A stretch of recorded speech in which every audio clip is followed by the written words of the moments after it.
la clase. Entonces vamos a comenzar a trabajar bajo los lineamientos que venimos desarrollando desde que iniciamos la clase de PSU, trabajando principalmente las habilidades que se miden en la prueba de transición, y hoy día vamos a hacer una clase un tanto más breve, más puntual, porque es una habilidad que es la última de las habilidades que se mide, pero ojo, la última de las competencias lectoras tiene que ver con evaluar. Ahí vamos a ver el power. Tiene que ver con evaluar. Pero fíjense que evaluar, al ser la última, es la más compleja, ¿ya? Asignar valoración o identificar los elementos que ocupa el emisor del texto para poder agregarle cargas valorativas a los textos. Es complejo. Usted dice, profesor, evaluar, ¿qué tan difícil va a ser evaluar? Pero evaluar está dentro de los más altos niveles del pensamiento en cuanto a la comprensión lectora. Y es tan sencillo desde la praxis como determinar juicios valorativos. Yo a usted le puedo decir, ¿qué opinas tú respecto de la actitud del emisor? Y ahí es complejo, chiquillos, porque no estamos hablando solamente de pedirle para que usted determine si está bien o si está mal, sino que entregue los argumentos válidos, sólidos, que justifiquen su visión respecto del tema. Entonces, eso es evaluar. Pero ¿saben qué? En la prueba de transición, usted y yo no podemos redactar. La prueba de transición hasta el momento no tiene espacio para que haya redacción de ideas, y espero que no lo traiga nunca porque es más complejo.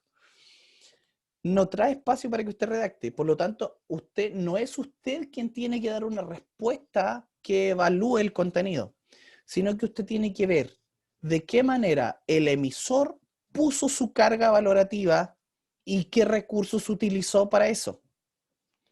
Entonces, vamos a leer la definición. Vamos a leer la definición que nos da el DEMRE en el temario para referirse a la habilidad de evaluar. Ojo, pestaña, ceja. Es formular un juicio valorativo con relación a la información presente en el texto, al propósito que tiene el texto, a la forma del texto, registro, estructura, pertinencia o calidad, y la posición del emisor y su intención comunicativa. ¿Sabe usted, estimado estudiante, le quiero hacer esta pregunta? No es necesario que me la responda así, sino que es una pregunta retórica. ¿Usted sabe que todo texto o todo emisor al momento de elaborar su texto tiene un propósito comunicativo? No hay texto inocente. Nadie tiene un texto inocente. Nadie escribe un texto por escribirlo porque estoy aburrido y lo escribo, sino que hay una intencionalidad detrás. Usted sabe que incluso detrás de los memes hay intencionalidades. Hay propósitos comunicativos. Hay memes que están hechos para burlarse. Hay memes que están hechos para reírse de, no sé, de los hombres, de algunas reacciones de las mujeres, a los políticos, de los carabineros. Usted sabe que hay memes que están destinados a hacer risa de cualquier cosa. Hay memes que también que están elaborados para hacer críticas sociales. Hay memes que están elaborados para hacer juicios respecto de la conducta de alguien. Y ahí está lo relevante. Y se dan cuenta que en la habilidad de evaluar no tiene que ver solamente con que se le pregunte ¿de qué color era el caballo? No, tampoco. ¿Qué quiso decir con no sé, con esta frase que usted interprete? Sino que usted reconozca cuál es el propósito mayor frente a un texto leído. Y eso es lo que vamos a ver hoy día en esta clase. Profesor, me está confundiendo. De verdad, yo espero encaminarlo de tal manera que ustedes queden un poco más claros.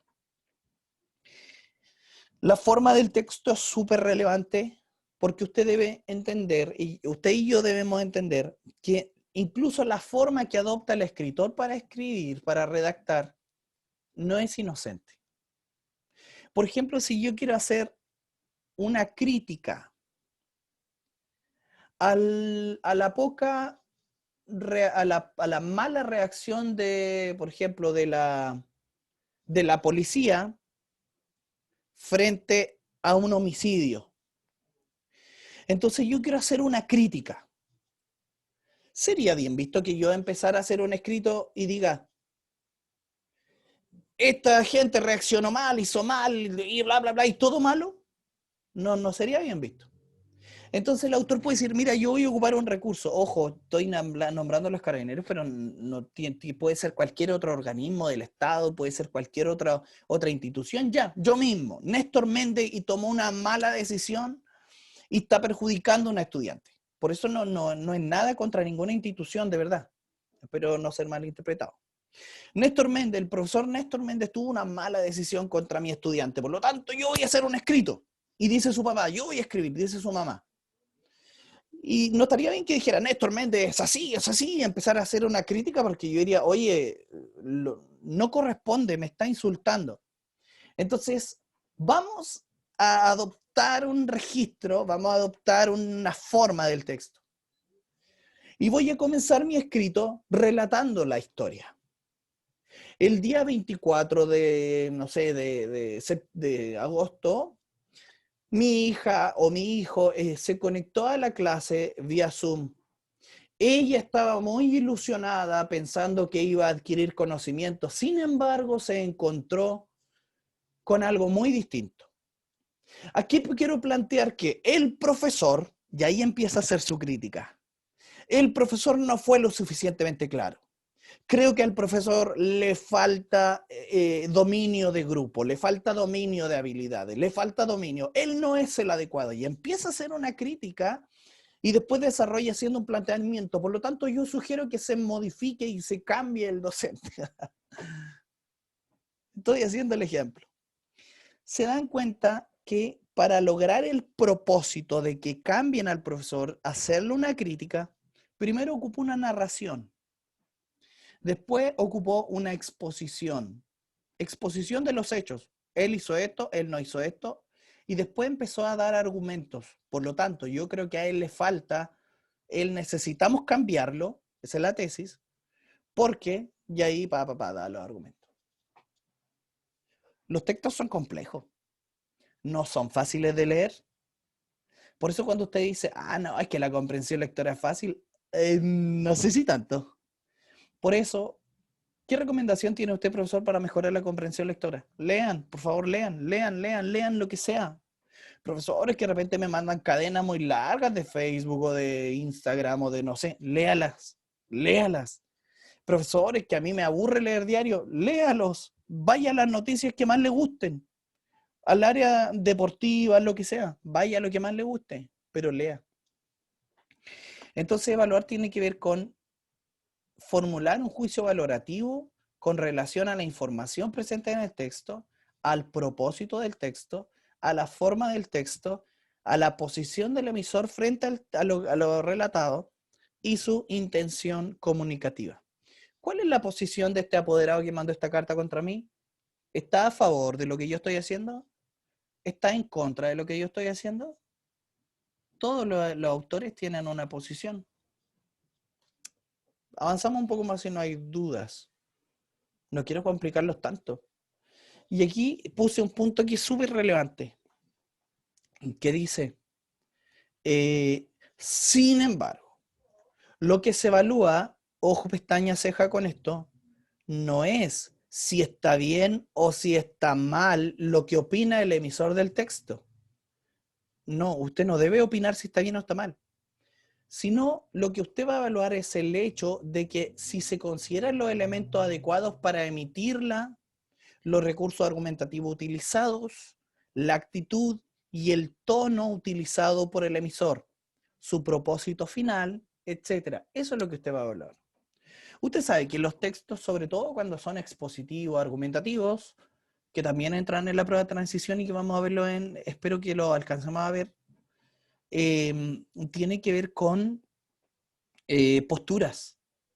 Por lo tanto, usted debe reconocer cuál es el tono que ocupa, porque hay algunos textos que ocupan un tono sarcástico, un tono irónico, un tono positivo, un tono negativo, un tono burlesco. Por eso usted tiene que reconocer cuál es el tono que ocupa el emisor y eso tiene que ver con evaluar.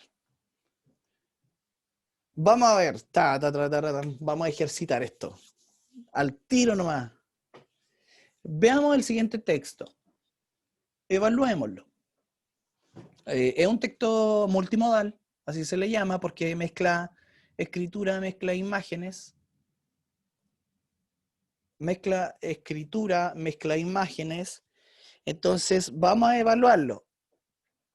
Y vamos a ocupar dos preguntas simplemente para poder evaluar este texto. ¿Qué ven ahí? Por favor, primero que nada, ¿qué ven ahí? ¿Qué ven? No me digan si está bien, si está mal. No, ¿qué ven nada más? Algunos productos. Ya, ¿algunos productos de qué tipo? De supermercado. Sí, correcto. ¿Qué supermercado es? Líder. Líder. Ya han ido al Líder, yo creo que todos en algún momento hemos estado ahí. Entonces, tenemos ahí los productos, me dio un poco de sed, por la Coca-Cola me refiero, y leches con los precios, y eso, nada más. Bueno, hay otros elementos que son relevantes. Preguntas para que nos van a ayudar a evaluar. ¿Cuál es la finalidad comunicativa de este afiche? Respóndame, por favor, ¿cuál es la finalidad comunicativa de este afiche? Dar los precios de los productos. Persuadir. Mira, tenemos dos respuestas. Dar los precios de los productos y la otra es persuadir. ¿Y alguien quiere hacer otro aporte? Incentivar al receptor. Ya, bien, me gusta la idea que están dando. Cállate. No, no se callen, hablen, denle nomás, hagan el ejercicio. ¿Nadie más tiene ninguna idea? Convencer igual podría ser. Convencer. Ya. ¿Saben que si ustedes estuvieran en clase, yo les tiro la oreja a todos? Porque no son respuestas completas. La Alejandra Roa se está conectando, así que la vamos a aceptar. No son respuestas correctas, son correctas, pero a medias. ¿Han conversado con gente que le cuenta la verdad a medias nomás? Y usted dice, bueno, pero ¿por qué no me dais la respuesta, la historia completa? Siempre me contáis las cosas a medias. Y lo mismo le digo yo a ustedes. Me están dando la respuesta a medias. Es convencer a los consumidores de comprar los productos que necesitan en el supermercado Líder. ¿Ya? Esa es la respuesta correcta. Y completa. Y el tema es que todos ustedes, los que hablaron, tenían parte de verdad. Tenían parte de la respuesta correcta.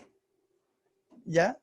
Y ojo, no lo estoy retando, simplemente estoy orientando. Así que espero que lo vean así. Ya. Entonces tenemos ese elemento. ¿Cuál es la finalidad comunicativa del afiche? Ya está listo. Disculpen si hay un si hay un ruido de fondo.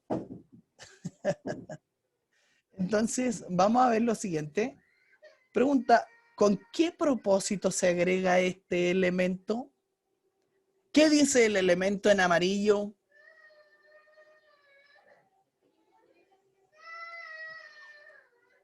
¿Qué dice el elemento en amarillo? Léanlo, por favor.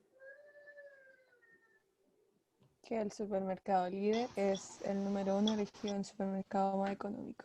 Correcto. A ver, ¿y con qué propósito agregan esa frase o esa oración ahí?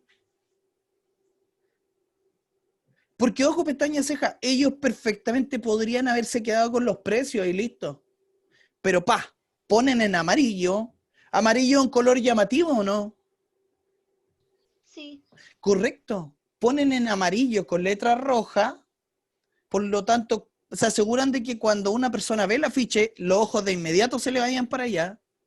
¿Con qué objetivo ellos ponen que elegido como el supermercado más económico? Y ahí como el número 1, indicando como el primero. ¿Con qué fin lo ponen? ¿Lo agregan agregan ese elemento al afiche?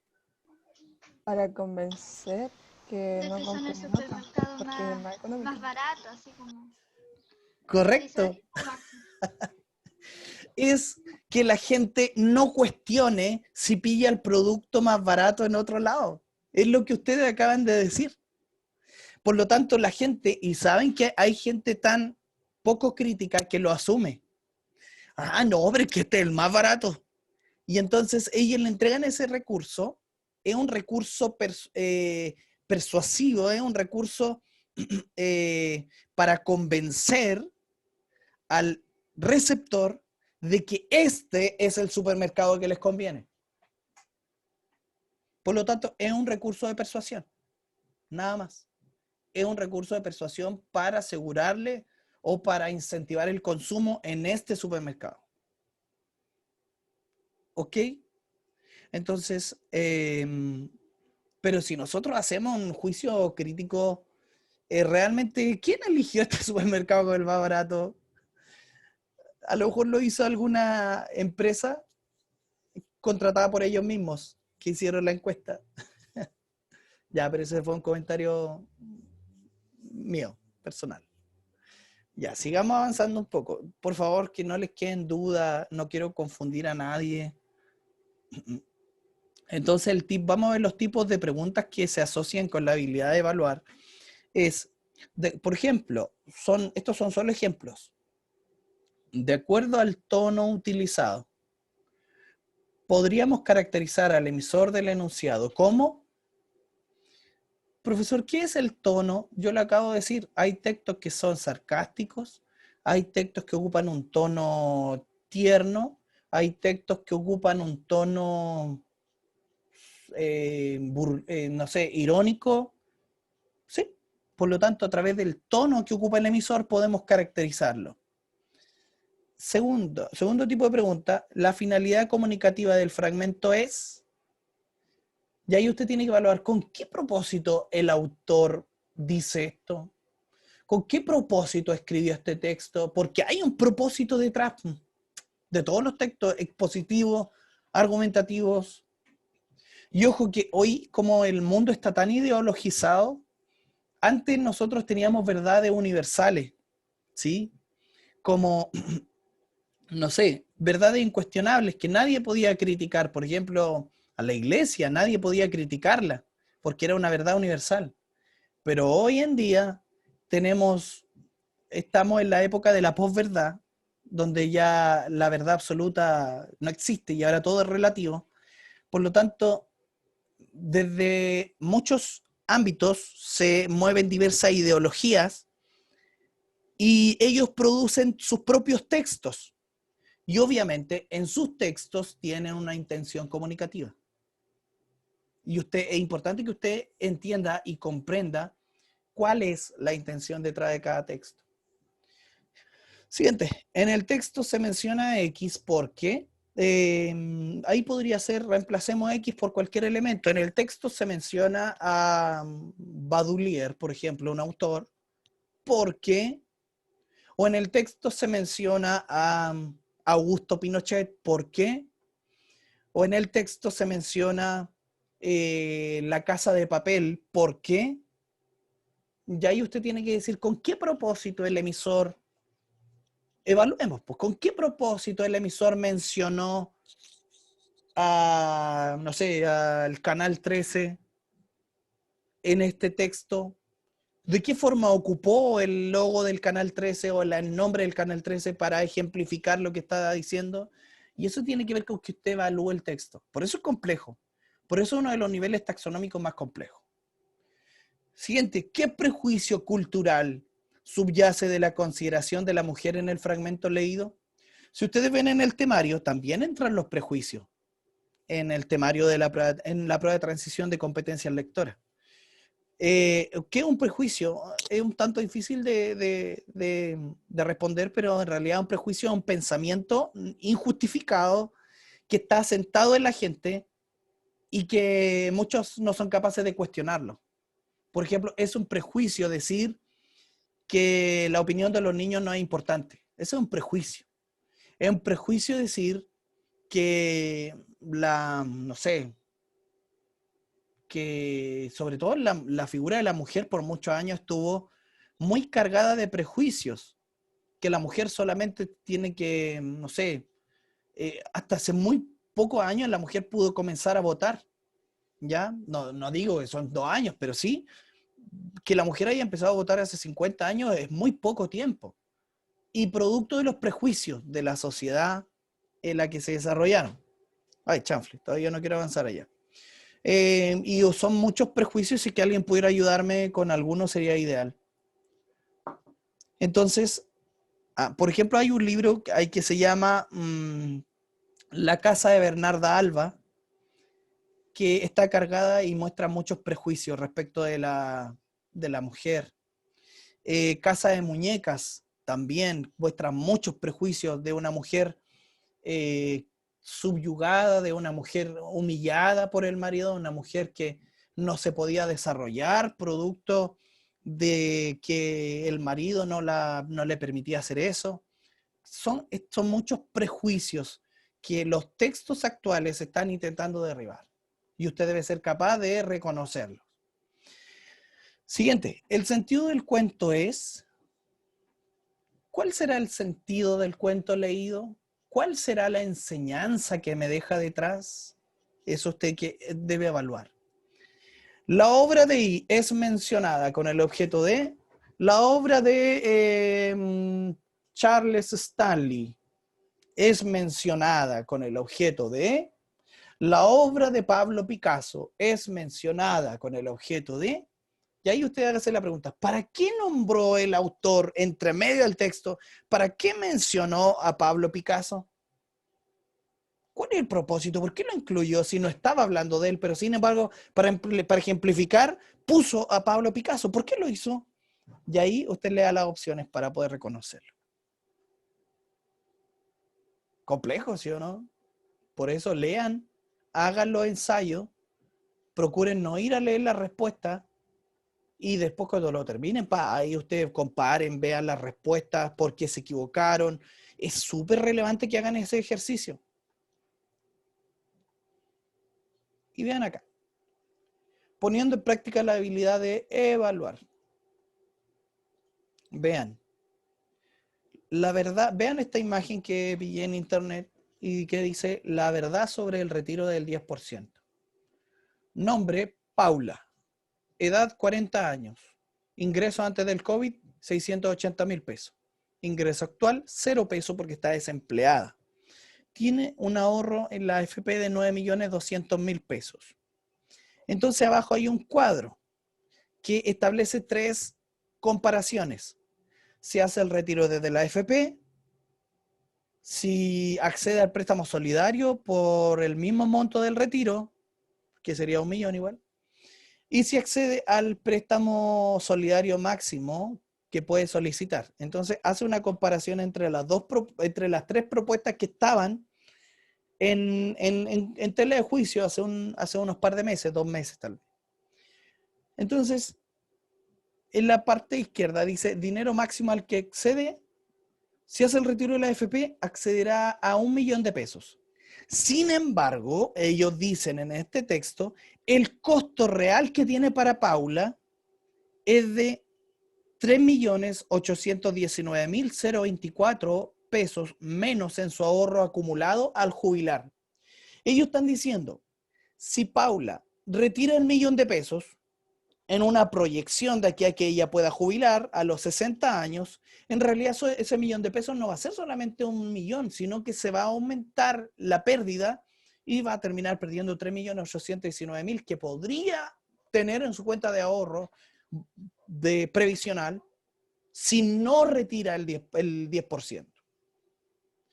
En el otro punto, ellos dicen, Pero sin embargo, si ella retira 1 millón de pesos en el préstamo solidario, claro, el costo que tiene para Paula en realidad es mínimo porque el Estado le aporta el 25% y ella tendría que pagar solo 750.000. Si no puede devolver este monto en 4 años, su deuda se le perdona. Por lo tanto, están mostrándolo como una buena posibilidad. Y, en cambio, si ella accede al préstamo solidario máximo que puede solicitar, ella estaría recibiendo 1.904.000 pesos de préstamo, de los cuales ella tendría que pagar 1.428.000 porque el Estado le aporta el 25%. Y si no puede devolver el monto en 4 años, su deuda se le perdona. Entonces, y tienen una parte acá abajo que dice, el proyecto de retiro desde la AFP que se discute en el Congreso plantea que el mínimo a retirar por un trabajador desde su cuenta obligatoria es de 35F, que equivale a 1 millón de pesos aproximadamente. Ya, eso dice este texto. Y yo quiero que evaluemos. ¿De qué se trata el texto? ¿De qué nos está hablando el texto, chiquillos? Si es que alguien pudiera abrir su micrófono.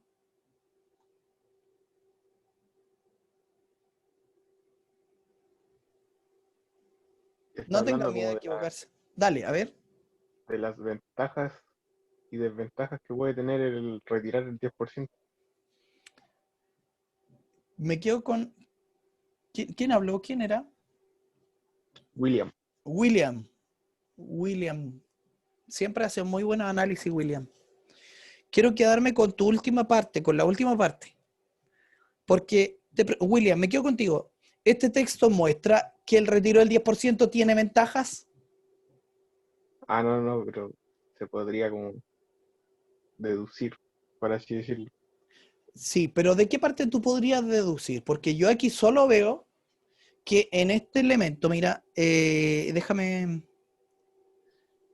yo veo que en este elemento solamente se considera que el retiro del 10% genera una desventaja terrible, ¿cierto? Sí, sin embargo, y mire, incluso ellos, ¿por qué lo ponen con color rojo? Para, ¿cómo se llama? El color, mira, aplíquelo en su vida, pues chiquillo. El color rojo, ¿qué quiere decir cuando usted, me saqué un rojo? ¿Qué quiere decir? ¿Algo bueno o algo malo?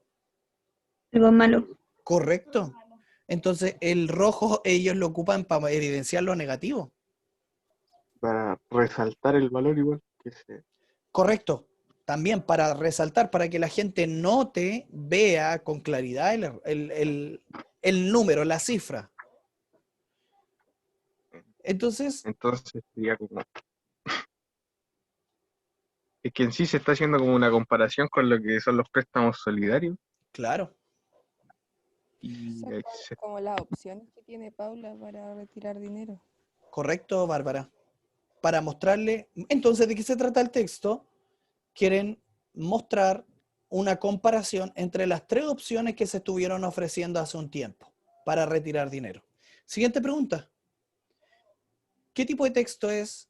Pregunta, ¿por qué se habrá preferido utilizar esta tipología y no otra? Es un texto, eh, pregunta, es un texto narrativo, nos cuenta una historia, no, es un texto, no sé, es un texto descriptivo, nos describe algo, un elemento. Este es una mezcla entre un texto expositivo y argumentativo. Recuerden que en la prueba de transición lo expositivo y argumentativo vienen mezclados. Entonces, es una mezcla entre lo argumentativo y lo expositivo. Lo expositivo en el sentido de que te expone cifras. Y lo argumentativo es que aquí te da razones para que tú prefieras estas 2 opciones. Y no esta. En su casa retiraron el 10%, ¿no? No es necesario que me lo digan, simplemente respóndanselo ahí nomás. Entonces, y la última pregunta apunta hacia eso. ¿Cuál es la intención comunicativa de este texto? ¿Qué pretende lograr?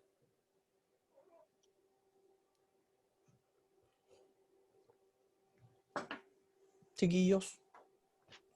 Convencer al receptor de que le conviene más retirar los préstamos solidarios que el retiro de la AFP.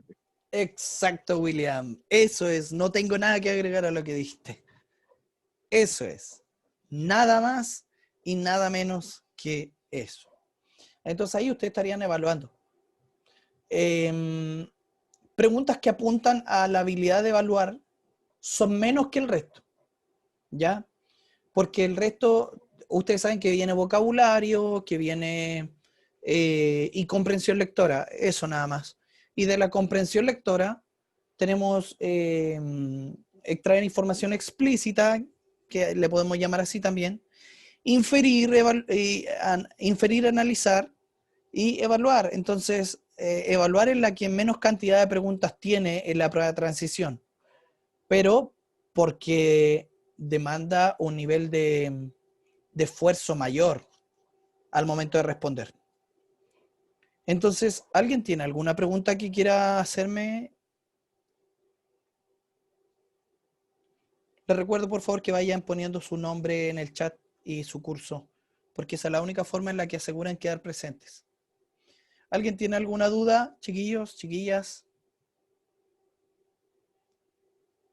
No, profe. Ya. Entonces, ahora yo le envié a ustedes el formulario. El formulario está cerrado. Lo voy a abrir ahora, una vez que termine la clase.